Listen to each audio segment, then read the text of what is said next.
So whenever I admitted to myself that I was going to hire was actually earlier this year in March. And I went ahead, I set up some janky, Google form application. Like I said, just put it out there. Yep. And I got some applicants and I hired somebody. And I'm so grateful that I did that. At the time, I wasn't sure if I was ready to hire, and I wasn't ready to hire, but I did it anyways. And I'm so glad that I did that, because by hiring that person, it was a mirror. It was a mirror to everything that I needed to do. It showed me everything, all the holes, everywhere that I needed to improve, where I wasn't ready, where I was over ready, and I could kind of scale back my energy on. My cleaner at that time was she was newly pregnant. She was early in her pregnancy. So she wasn't going to be with me for a long time anyways. And that ended up working out perfectly. I am a believer that everything happens when it's supposed to happen. And I think that happened perfectly. So she was with me for a while and she went off and did something else because she was progressing in her pregnancy.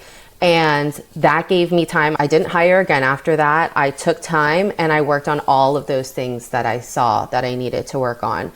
And I did get caught up in that need to make it perfect. And I waited too long, a little bit, but eventually I was like, you know what? I've worked on it enough. I've touched it enough. It's time to give it another go. And I gave it another go and it's been going great. Oh my gosh, you just dropped so many wonderful nuggets right there. I love that you said that it is a mirror to show you what you need to work on, and that mindset around this person in front of me is supposed to be teaching me something. And I'm totally of the same, like 100%. Whatever's supposed to happen happens exactly when it's supposed to be happening. So what were some of those examples of I was not ready? What did she show you? What did that mirror show you?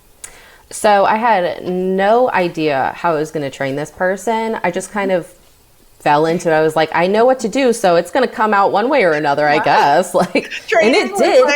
Training is like the worst thing ever. It's hard. It is very hard to train somebody. It came out like a fire hydrant, and I just info dumped on this poor girl, and I was like, well, here you go. Good luck. I was there with her the whole time, but I did need her assistance. I needed her to take over certain areas so I could work on other areas. I didn't set her up for success, and I learned exactly what that meant. I needed to have SOPs. I needed to have written down SOPs with natural language, not overcomplicating things. And another thing that I learned whenever I hired her, but also whenever I hired for the second time, is that all of those little things, all of those little details will fall in place as they come. You don't have to completely offload on somebody as soon as you get to talk to them.